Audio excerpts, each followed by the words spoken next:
your style, my friend. Oh, thank you. Thanks very much. You know, I do what I can. And I like this. I like the very simple kind of thing you have going on here. Is cool too. I had a jacket on, but I felt like a waiter. Congratulations on the movie. Oh, thank you very much. Yeah, I'm really proud and excited about it. I'm excited for people to see it.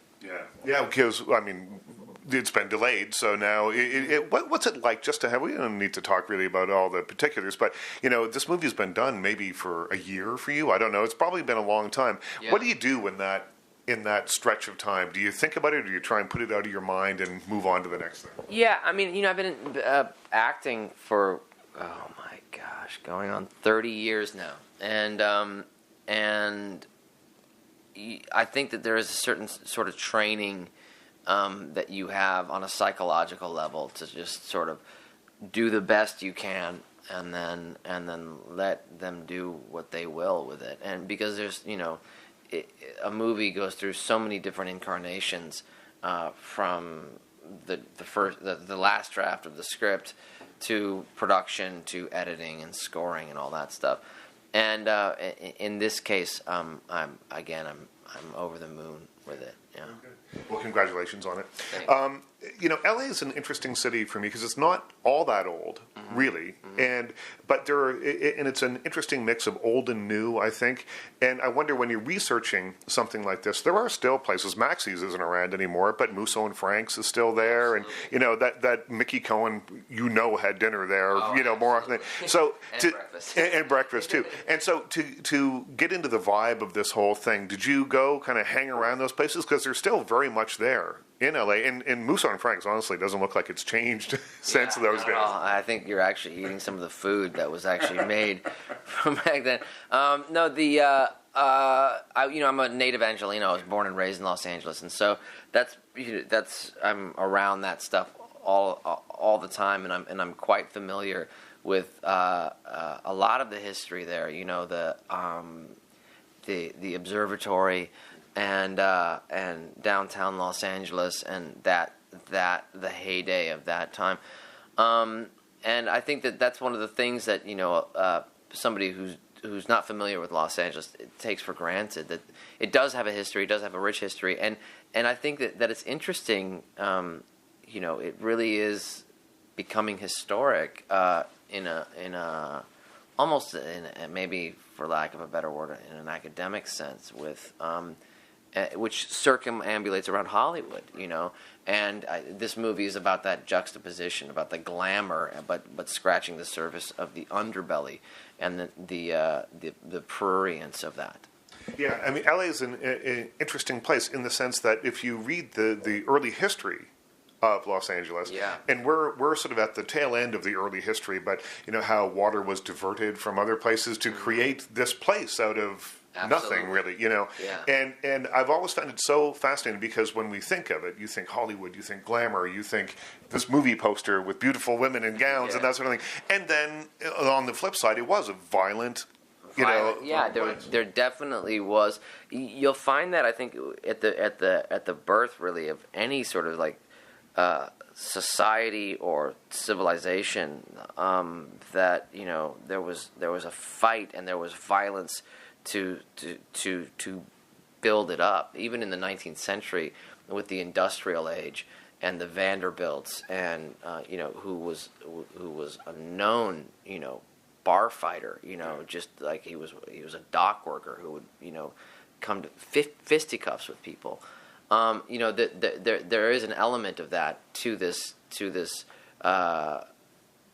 era and to this film, and that's one of the things that Mickey Cohen recognizes, that it's the Wild West, and there's still that element, which also Robert Patrick's character brings in, who of course, his character, you know, it's interesting to think that, you know, of course he's born in the 19th century himself, and I think that to that, you know, I'm sort of like the polar opposite. I'm the bright future of technology and looking forward. Well, it's interesting because he plays a cowboy essentially. I mean, you know, a lawman cowboy with a six-shooter and the whole thing. Yeah, right. and you play Keeler, who is the brains of the operation in the sense that you know you are the one who brings technology into the story. After World War II, there were great strides made in technology during the war, and you were someone who helped make that happen during the war, and then you bring it into this. Tell me. Because I found this character fascinating because he's not violent. He's not wanting to be really a part of the dirty stuff that the Gangster Squad has to do. But does he condone it? Does he know it has to happen? Because I feel like his character changes throughout the film in terms of his attitude towards the work that the Gangster Squad is doing. Yeah, I think that he's definitely one of the first conversations that I had with Ruben Fleischer, who directed the film, was the fact that he's the conscience of the group and more or less the moral compass. And I think that while I think that he is also wrestling with that within himself. You know, he knows that they have to be effective, but when you're looking at something where it's this impossible mountain, Mickey Cohen is running Los Angeles, and that includes the most corrupt Los Angeles police department in the history of the LAPD. And so much so to where in order to get anything done and accomplished, you have to go renegade against your own organization. And so I think he recognizes that, but he also sees that a lot of this goes beyond that and is extremely personal for O'Mara. Right. And this is I think one of the most interesting parts of the film and most exciting parts of the film is when Mickey Cohen and Sean Penn and Josh Brolin go toe to toe, and it's so meaningful. But yeah, he's the conscience of the group.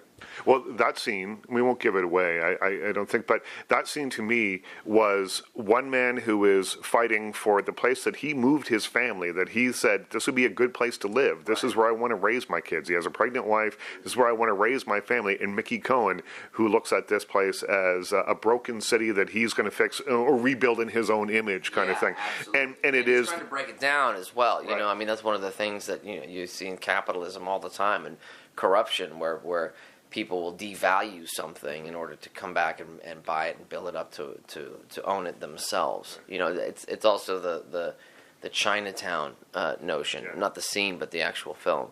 With John Huston's character in that. Yeah, it's interesting. I guess that's one of the things that makes the story feel kind of timely, even though it's set in the late 40s. Just the idea of breaking some of the capitalism idea of breaking it down and that sort of thing, and your character of looking to the future. I mean, there's a great scene where you and your little boy are looking into the sky, and there's the thing. What's happening? There's the rocket that's going off, and you know, I love that moment because it struck me that it was. That sense that anything could happen, anything is possible. There are endless possibilities. Look at this. You know, it's a cool moment in the film. Really. Yeah, that was an era where specifically in the U.S., you know, people were dreaming and there was promise, and we were coming out of the Great Depression. We were recovering from that, and we had won the war, and it was. You know, the sky's the limit, so to speak, and you have a guy like Mickey Cohen shitting all over that. Yeah. I wonder if that feeling doesn't exist now. Yeah, I mean, I think that there's. I was just saying, you know, we just coming out of the new year, and there does. I mean, it's a confusing time, but there does seem to be an awareness of some of the issues that we need to address, namely the American deficit. Overall, though, it seems like people are coming out of this malaise that's been surrounding the U.S. for a near decade, and I think that that hopefully, you know, inspiration can carry us through. You know, I don't know. I mean, that we have big problems looming ahead, I think, with, you know, the deficit. But we'll all keep our fingers crossed. Yeah. Thanks, Yeah. man. All Thank right, you. cool. Thank you. Pleasure. Thanks.